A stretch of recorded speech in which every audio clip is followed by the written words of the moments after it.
Now, choosing the right superannuation fund can be time-consuming and, for most of us, pretty confusing, I reckon. Yeah, so to tell us how to pick the right fund that's best for you, we're joined now by finance expert Chris Brown.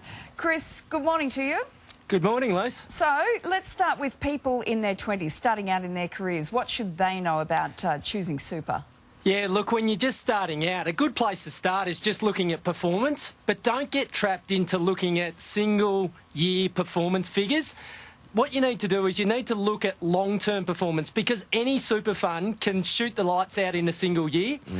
Also need to look at things like fees, because you're at the start of your career, you don't have a lot of dough in your super fund, so you certainly don't want it eroded by fees. And then finally, don't put all your eggs in one basket. You've heard it from mum and dad. Make sure you spread it across different asset classes. OK, people in their 30s and 40s? People in their 30s and 40s have probably got a few tin lids. Now, the relevance to super with that is you need to look beyond performance and fees and think about things like insurance. So if you drop off the perch, you've got some life insurance to leave to your surviving spouse.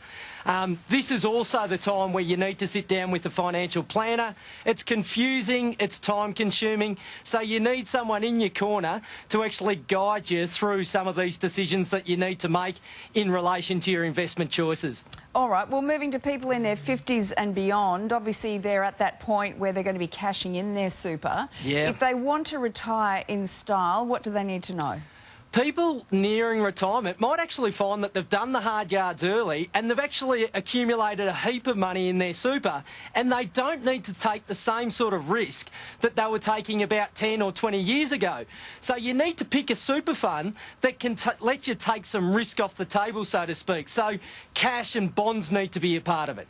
The people playing catch-up, some people might actually consider having a self-managed super fund set up, but need to be really cautious. You don't want to do this unless you've got in excess of about $300,000, because it becomes cost ineffective.